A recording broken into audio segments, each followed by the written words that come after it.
A very good morning to all my dear students of class 10. Again, I am back after a week. Today, I will teach you Amanda, which is written by Robin Klein, who is an Australian poet. Robin Klein, in her poems, often make the young protagonists speak to the world. So, Amanda is one such poem where Amanda, a very young girl, who talks about the restrictions that are imposed on her by her parents, which she is not liking at all. She thinks herself to be imprisoned, and all the time her mother is trying to amend her gestures, how to sit, her posture, tries to teach her something so that she can be presentable in the society. But the child is not liking all these sorts of impositions on her. She wants to be free. And in order to be free, she often fancies, she often imagines herself. She escapes from the reality and finds herself beside the sea sometimes. Sometimes she finds herself to be an orphan, doing whatever she feels like in the street. She is longing for the freedom, while her parents are eager to teach her good lessons so that she can be presentable in society. So, this constant contradiction is there in the poem. In one stanza, the mother is trying to teach her something, is trying to amend her nature, her behavior. On the other, in the very next one, the child finds escape into a fanciful, imaginative world, which gives her an escape from the reality, which she is not liking. So, students, the poem is divided into 7 stanzas. Today, I have decided to explain to you the first 4 and tomorrow the other 3. I just want to tell you that this situation is something which each and every human being, while they are teenager, while they are young, while they are very young, they face that their freedom is being curtailed by the parents. In many of the cases, the child wants to do something, but the parents have designed something else for them, which they find to be restrictions. They do not understand the fact that the parents are trying to offer them a good future with a lot of restrictions, impositions. The parents strongly believe that if their children follow them, they will be successful in life. On the other hand, the children thinks they need a sort of liberty in their life, freedom to do whatever they feels like. This constant dilemma is there in our lives, in each and everybody's life.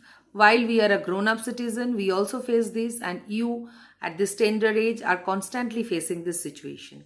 So today we will know about Amanda. Okay. Amanda is the little protagonist. Protagonist means the main character in this poem. Don't bite your nails, Amanda. Don't hunch your shoulders, Amanda. Stop the slouching and sit down straight, Amanda. So the mother is constantly trying to tell her how to sit. Don't bite your nails. Don't do this. Don't hunch your shoulders. Okay. So sit properly. Don't slouch. Slouch means to face downwards and move the body. Don't do all these things. Be a very composed girl. Behave properly. Know how to behave. Don't bite your nails. So don't do this. These are the things that parents tell, your teachers tell, your elders tell. But Amanda, being a little girl, she is disgusted with all these restrictions and scolding. She is thinking. The portion that is there within bracket is her escape, which she is thinking. Okay. We will find here a shift. One is the restrictions imposed on her by her parents. And in the very next in the very next stanza within bracket, what Amanda thinks in her escape, in her fancy, is written within bracket. Amanda thinks, there is a languid emerald sea, where the sole inhabitant is me. a mermaid drifting blissfully.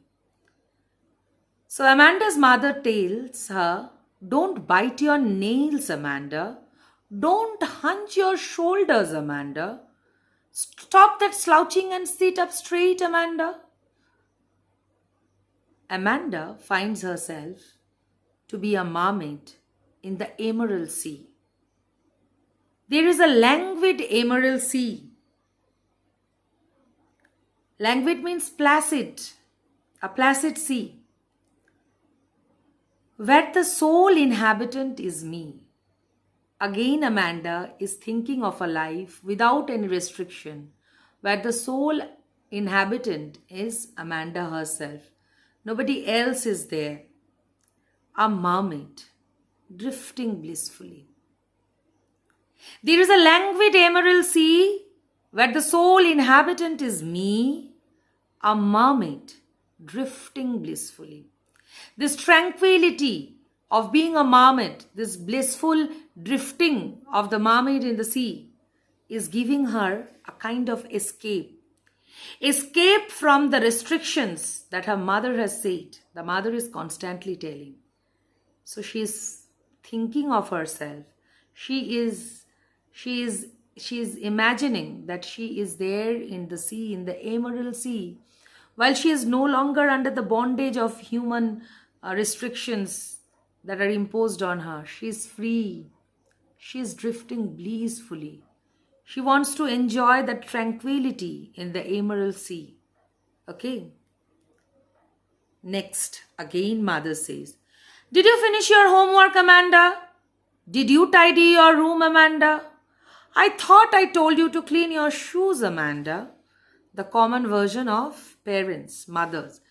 Maybe there are exceptions, but generally parents tries to teach us, we as parents or your parents or parents in all ages tries to teach their children some life skills, some basic things so that they can learn those things and present themselves into the world.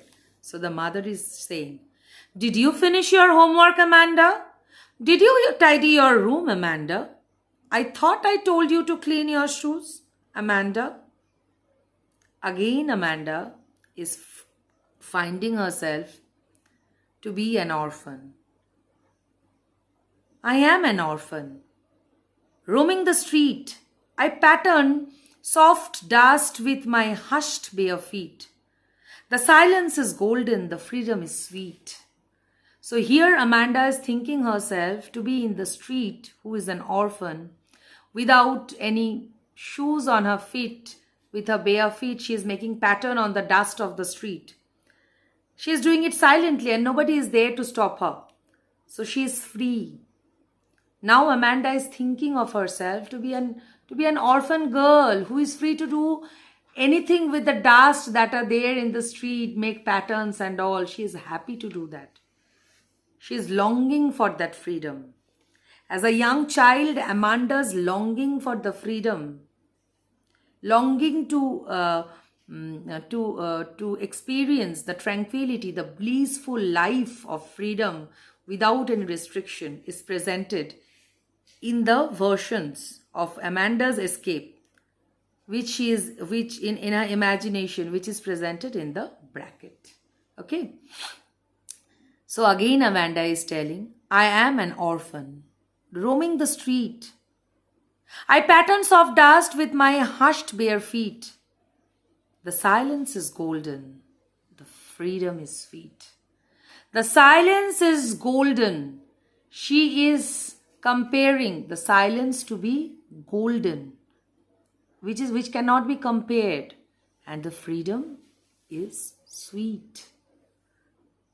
So up to this I teach you today. Tomorrow I will teach you the 3 stanzas are left, which I will teach you tomorrow. So up to this you read several times. I hope you have understood the explanation that I have given.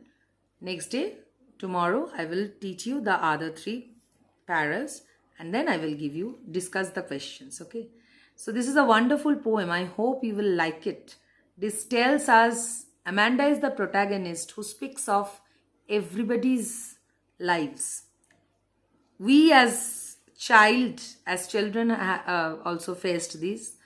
We also know human being likes the bondage.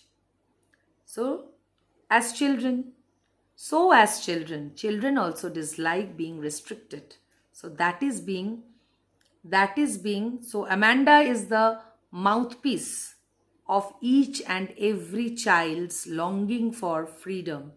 Each and every human being's longing for freedom, each and every child's mouthpiece is Amanda, who wants to be freed.